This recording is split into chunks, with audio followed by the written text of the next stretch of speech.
Welcome to Empower Your Essence. In this episode, we dive into psychedelics and ketamine. If you're interested in learning something new about this industry, or if you have either a lot of passion and excitement or hesitancy and doubts, we did our best to have an open discussion that could benefit anyone from any walk of life to learn more and open up more curiosity with some of the science, the trials, the data, and already the legal use of ketamine, psilocybin, and MDMA. We review all the psychedelics, the main ones, and best practices, and really talk about the merging of two different realms that historically have been at odds with one another, the clinical realm and more of the spiritual or the woo-woo realm. We're seeing them blend in a way where people can get benefits in a holistic, integrated, safe, and clinical, regulated way where you can get it all and feel really good about it and safe and know that there is the data and the science to back it. So from licensed psilocybin therapists to licensed MDMA therapists to IV ketamine clinics and even doing IV ketamine at home sublingual. So without further ado, we hope you enjoyed this episode, and thank you for your time, energy, and interest in this podcast. I've noticed a shift in my life when it comes to whether it's people I know personally or people I know professionally. When it comes to psychedelics, when it comes to especially ketamine, being that is legal and has a lot more clinical backing to it. And it's really exciting for me for several reasons. Because what I felt a lot in my life in recent years is that you have the clinical side of mental, emotional health. Physical, for me, it's more of like the personal development industry. And you have this clinical, the psychologist, the psychiatrist, the therapists, and then you have the yoga teachers, the life coaches, the social workers, the energy workers, and it's like there's almost like the clinical. In the past, I felt like it was so like, oh, the woo woo, whether you're getting into licenses and all just these like sticky things, and then you have the people here, which is viewing them as like rigid, and it seemed like it was very negative. And I feel there's been a very beautiful transition. I've been seeing it, whether it's a dinner I'm going to tonight to learn about legal prescriptions for ketamine for people suffering from anxiety, depression, in an environment I would have never guessed would be here in 2024. It's really, really, really cool. And so I have a really passionate curiosity about these two worlds becoming friends. And I'm seeing it, whether it's more recently in the last year, psychiatrists I know, or psych nurses that are interested in discussing with their patients referrals to clinical trials or to legal prescriptions, whether it is sublingual ketamine, which is off-label. So I know there is some stigma there still in the clinical community. As ketamine, which is like a nasal spray, or you have the IV ketamine clinics, which are becoming more and more popular.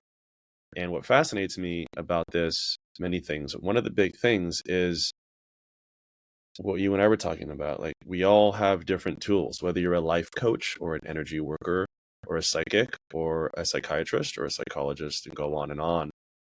And there's so many people that need help and are seeking it. And when they're ready to show up, it's like, what tools do I have? How much work are you willing to put in? Are you more interested? Is it, or how serious is your situation? Is a medication appropriate? Like, they're all beautiful in their own light.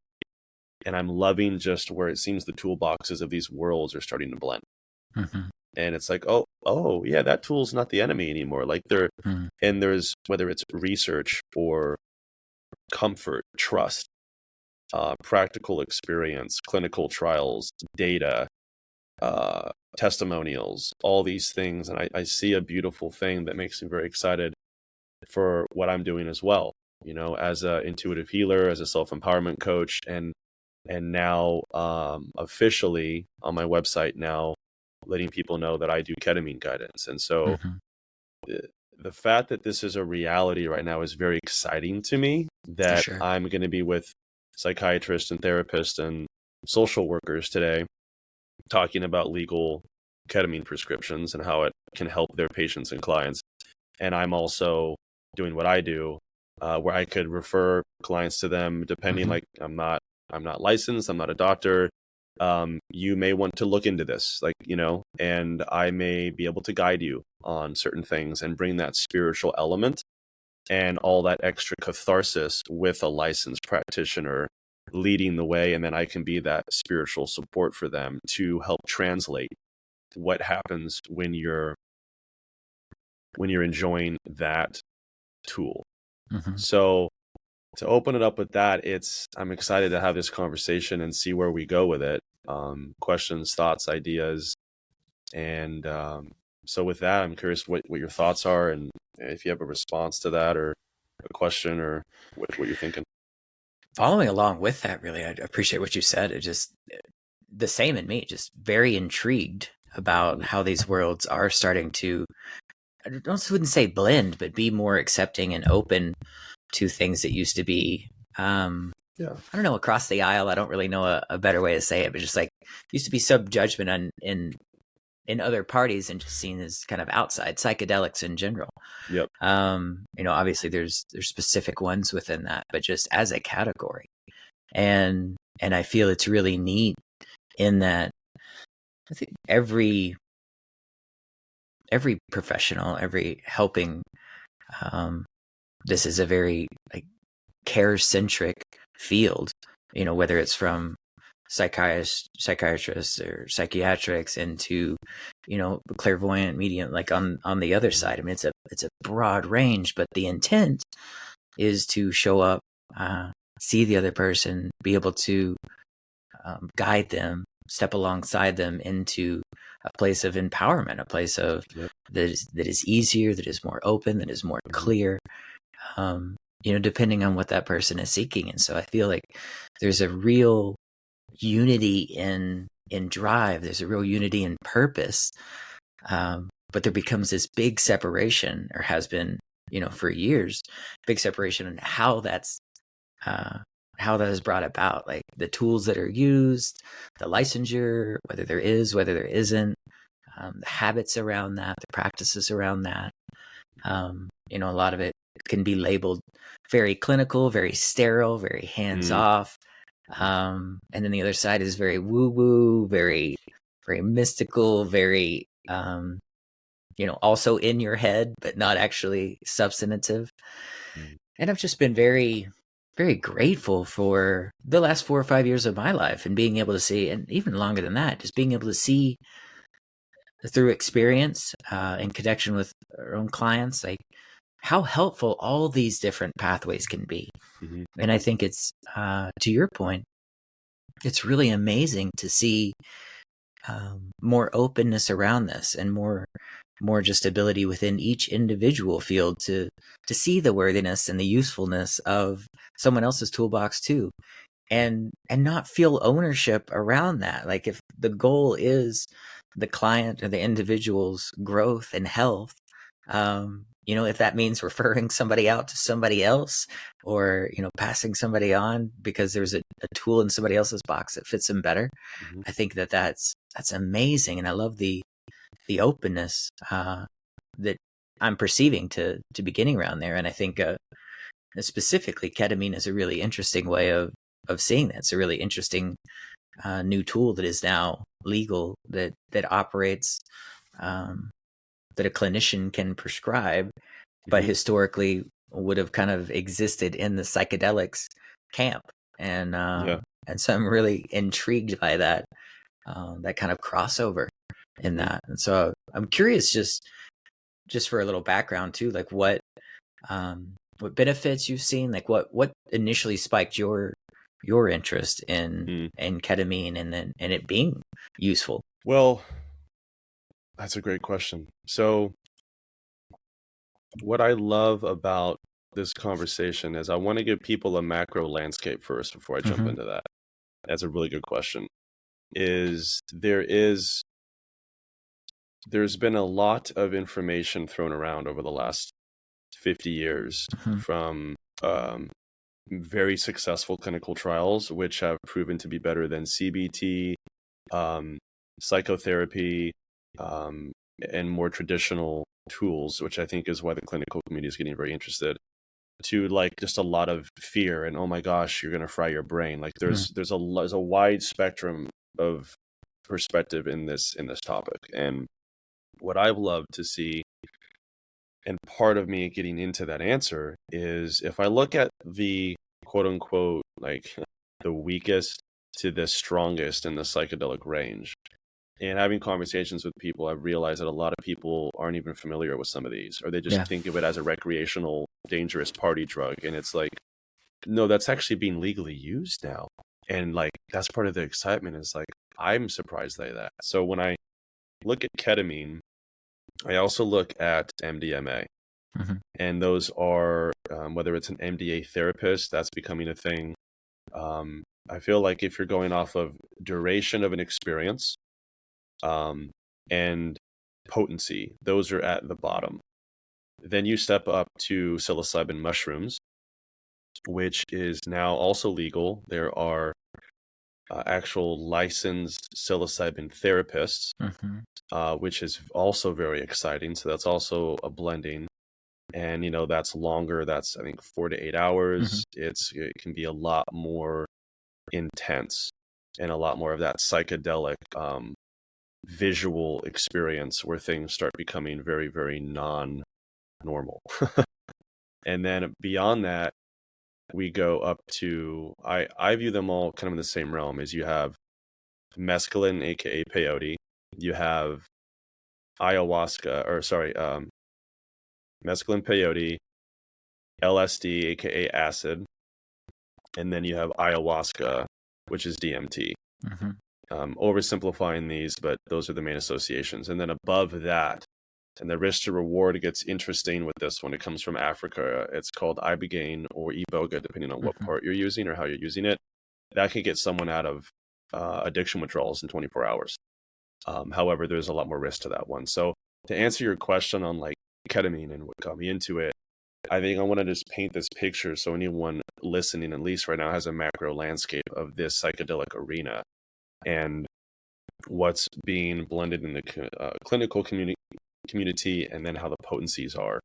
So with that, when I look at what is safest, what has a large amount of benefits, and what's obviously legal, of course, and what has the most traction, it's ketamine. Mm-hmm.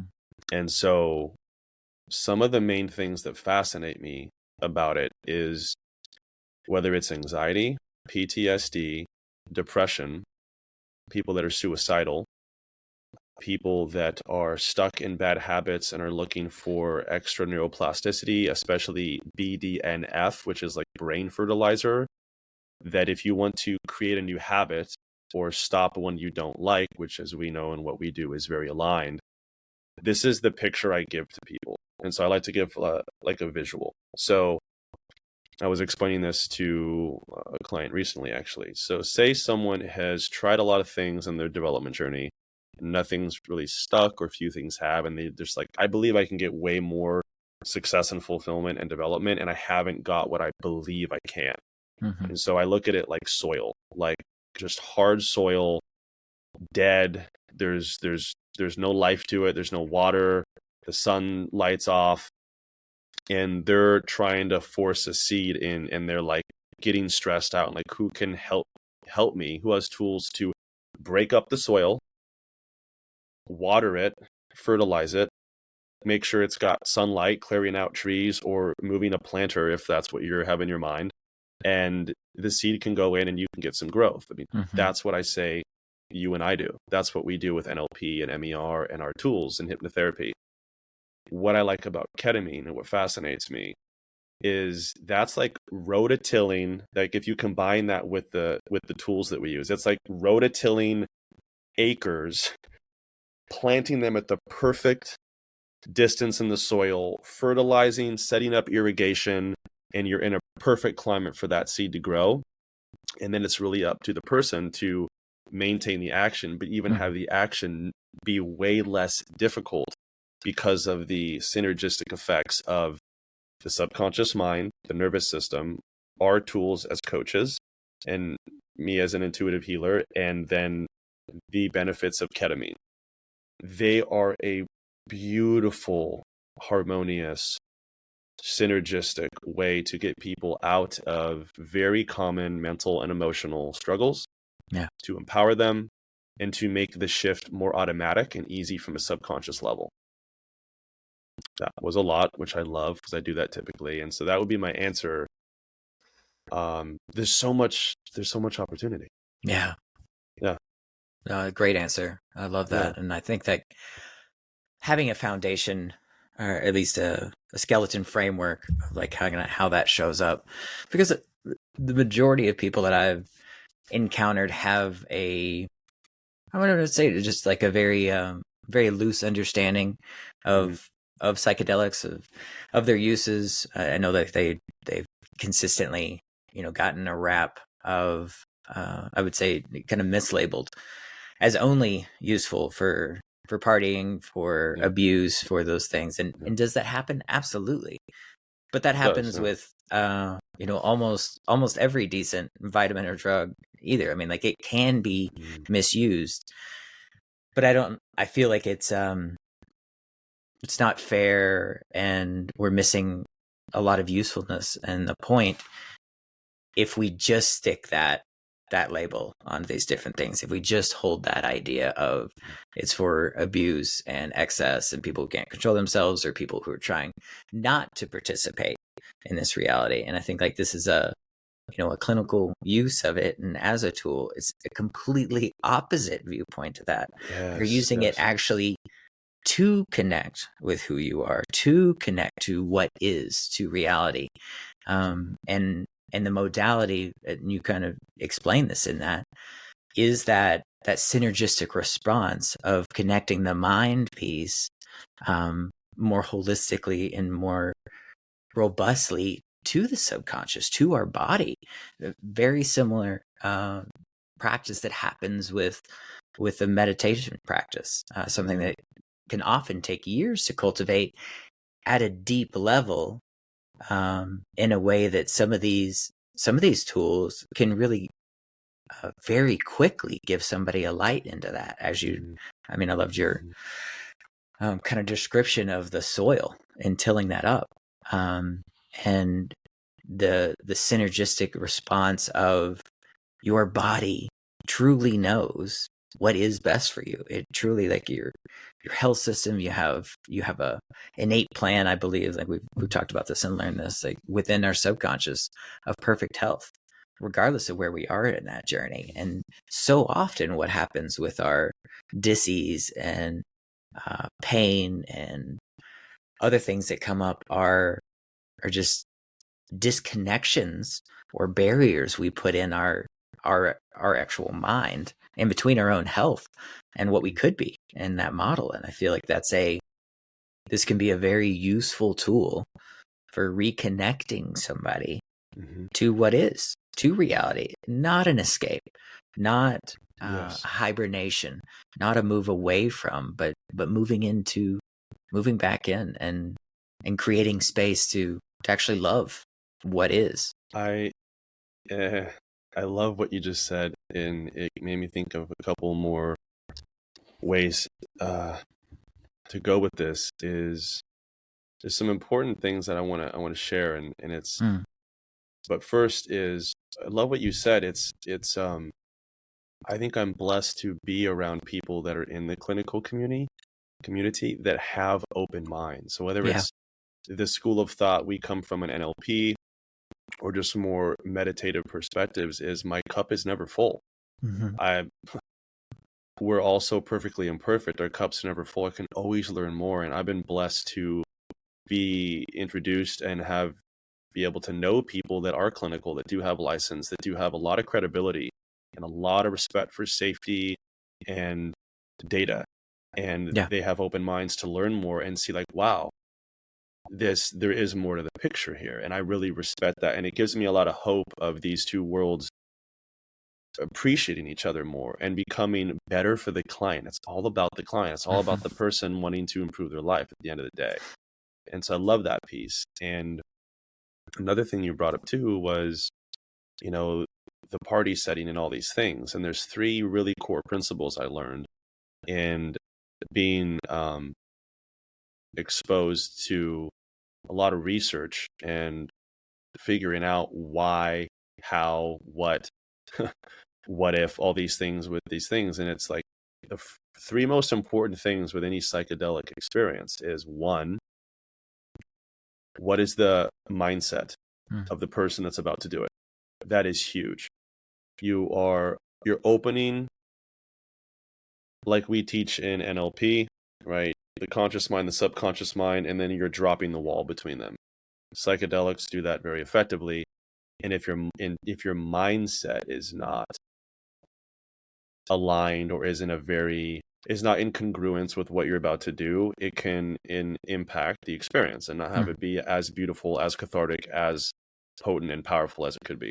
Second thing is your environment, right? It's huge, the environment. And this is where, you know, like you said, sterile, I think was the word you used, where it's this sterile, whether it's ayahuasca studies in New Mexico that were funded by the government or clinical trials with psilocybin or ketamine or MDMA,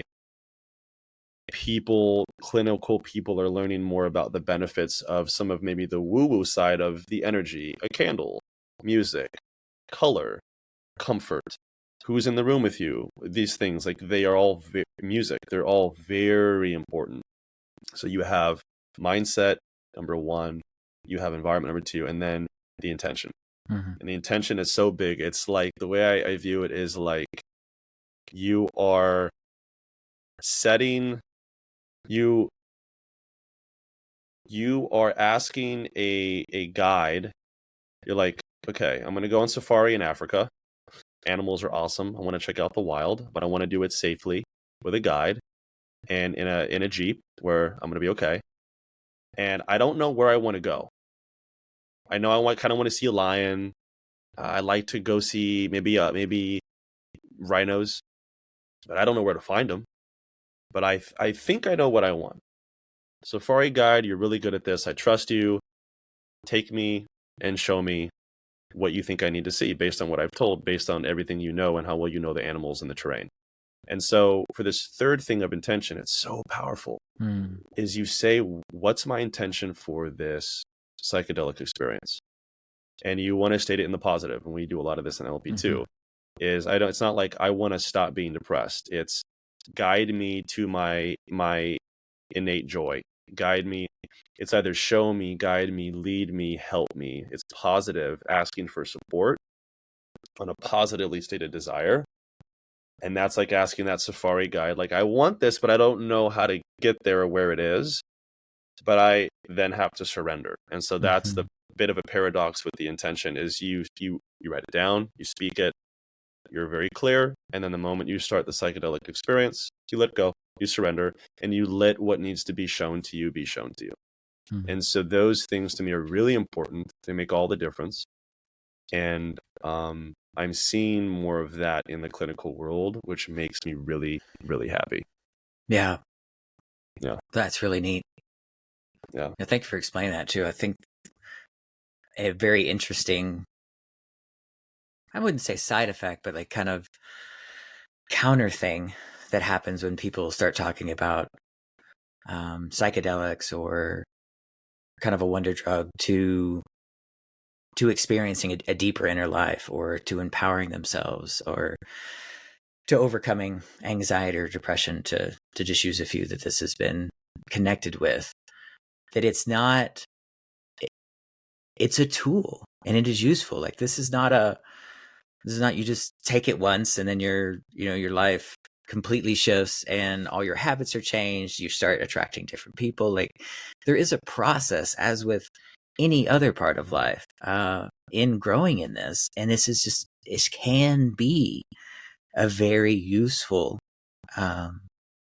tool and stepping stone for a lot of people in building that different pathway, in building a new road and a new life for themselves, in reconnecting that mind and that body. And I feel like there's because it is a substance, because it is a drug, there can be a thought and kind of a mindset around, this is the easy way out. Instead of, developing a workout plan, instead of developing a process of being in nature and seeing a therapist, seeing a guide once a week, I'm just going to take this drug and it's going to reconnect me. I'm going to be enlightened.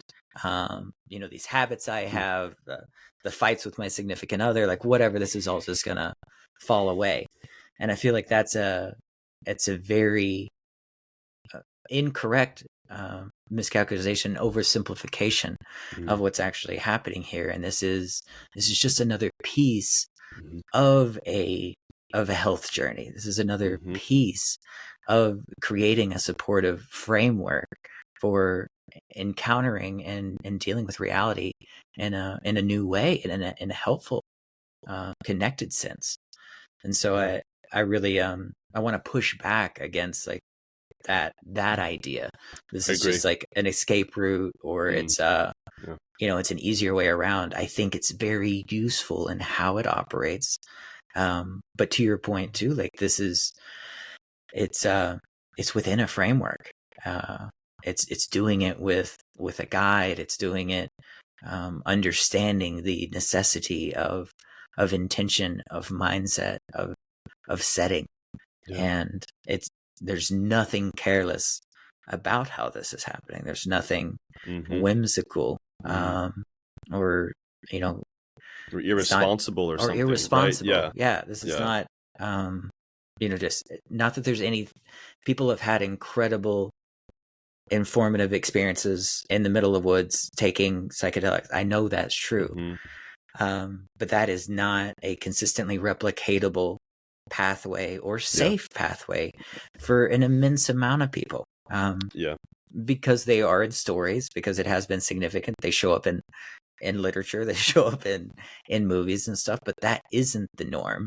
And there are, understandably, people have qualms about that too, because that has gone poorly for an immense amount of people.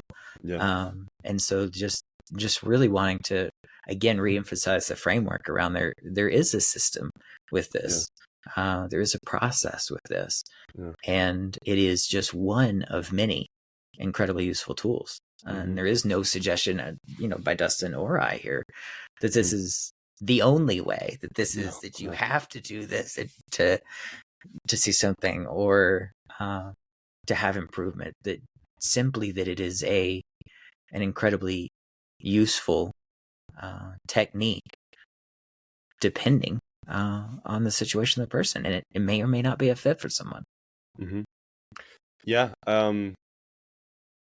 I love what you said about it's essentially, no matter what someone's doing in their life, especially in personal development, there is no silver bullet. There is no panacea. There's no cure-all. That's not.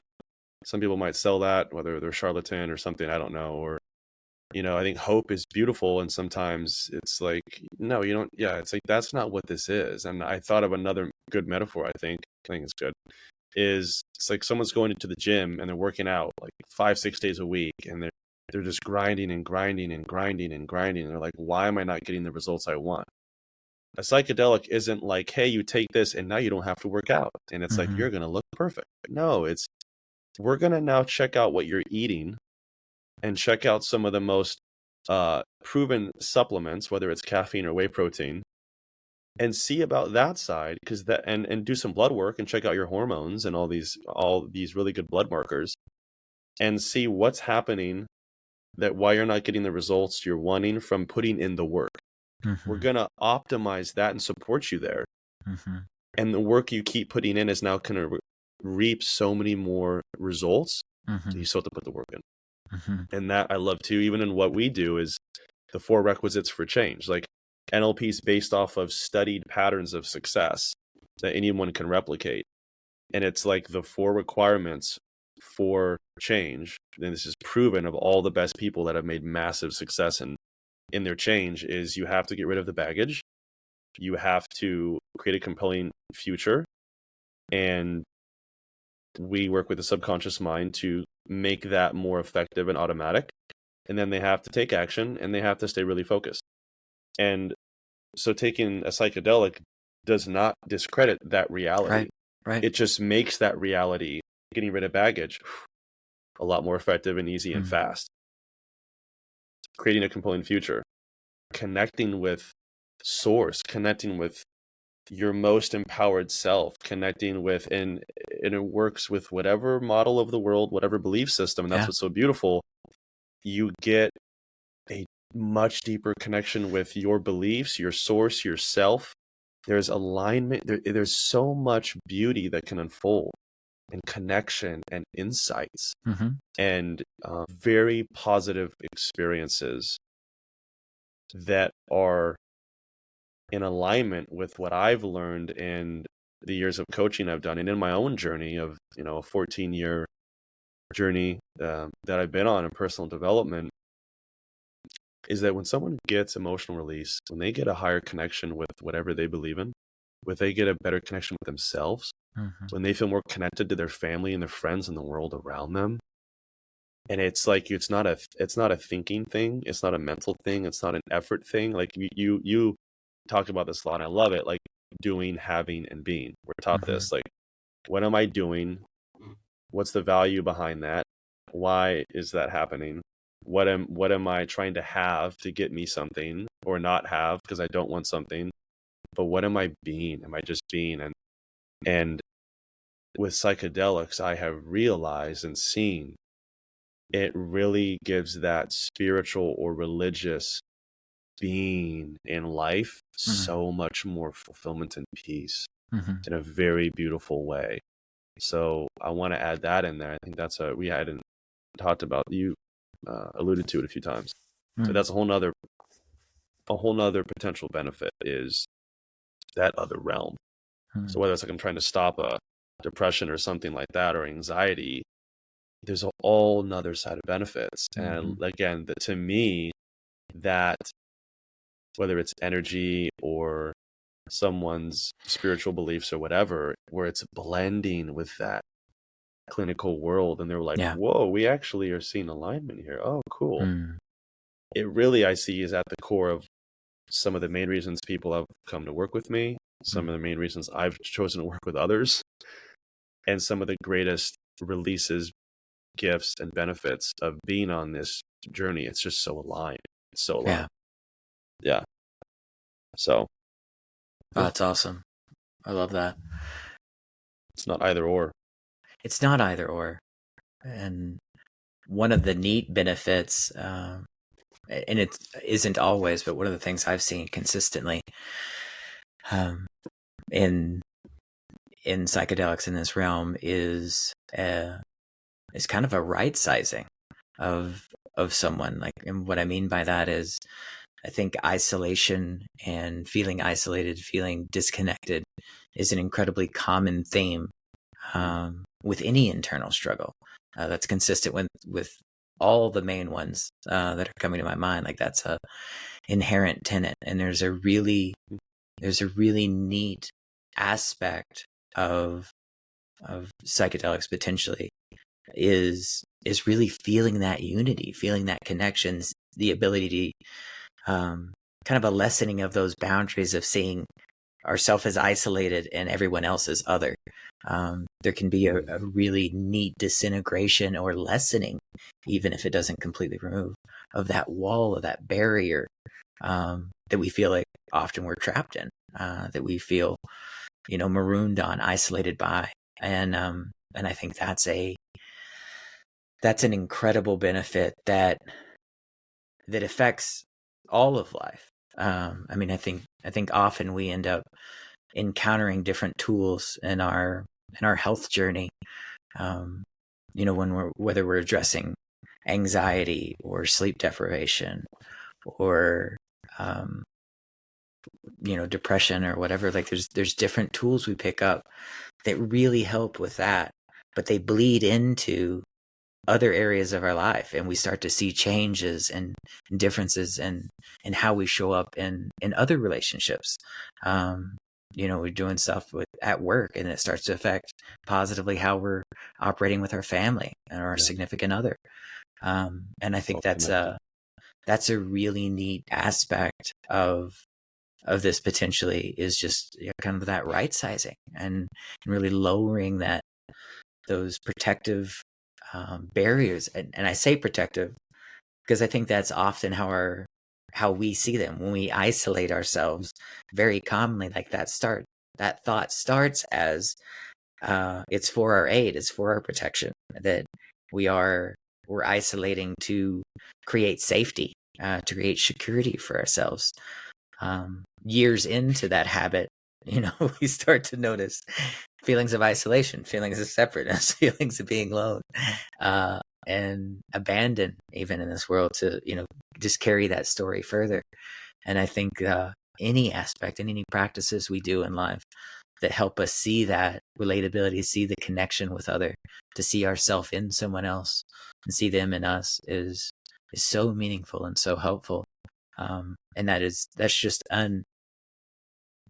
a particular piece that I've seen consistently with ketamine and psilocybin and other things in that realm. I completely when agree. Practiced in this way. I completely agree. Yeah, I think it's this is a really fun conversation. I think there's so much more I could see us doing in a multi-part series. Sure. Whether we're talking about other psychedelics or just continuing with this. There's so much synergy. There's so much potential benefit. And what I love about partnering with doctors or licensed prescribers, and then it's like someone can get the best of both worlds. Because what I still have seen mostly is there's like a clinical acceptance, and there's still a some tools that could be used to support that spiritual, emotional, integrative side. And then I see, on the other side, people, it's like they're just all like they're doing it in the forest and there's no regulation and it's all about that. And it's like, yeah, I'm not really down for that either. I want to get the best of both worlds. And so, yeah, it's exciting. I'm really curious to see, in the near future where these industries continue to blend. Dinner tonight is very exciting because I'll learn more about what's happening with the pharmaceutical companies, the licensed practitioners, and just what people are saying and thinking about it, and seeing what I can learn and what I can bring to this industry. And it's all about empowerment. Like it's a fun journey we're on, man. And it's like just that dichotomy of always wanting to be better, but also knowing that I can be at peace all the time in the moment where I'm at. So it is an interesting dichotomy. And I just think these offer amazing benefit and potential there. And I'm happy to see that for my value system and a lot of people, there is now integration that can satisfy all the pieces in a safe way. And to me, that's a celebration. That's beautiful. Yeah, it is a celebration. I think the parts of those two worlds, are melding and are meeting and able to create this experience, this reality, opportunity to experience and participate with this tool in a safe, predictable, comfortable environment, and again realizing it is just part of the journey. It's just a tool along the way, and it can be incredibly meaningful, but it's just a piece. And I think that's incredible and empowering, and I'm really interested to see where this continues to go to. I'm excited to, as you are, to learn more about this tool, and just another way to work with clients, another way to meet somebody where they're at, and help usher and shuttle in a new reality, and and I'm careful with the terminology, like not new reality, but a connection with what actually is, a connection with the incredible nature that they're currently experiencing, maybe not just currently participating in, maybe not fully experiencing. And this is a really neat, really neat additional pathway that is pretty new in the scope of Western world anyway, that this is coming back in. Yeah, it's like taking off those lenses or glasses, distorting what actually already is there. I love that. That's so true. So, well, thank you, sir. Another pleasure, as always. So much fun. Yeah, thank you much for your time and just all the thought. I know this has been something that's been incredibly intriguing to both of us, and it's neat to dialogue more about it, and excited to continue sharing that and see what questions others have about it and how we can just continue growing. Yeah. Thank you, Dustin. Thank you, Joe.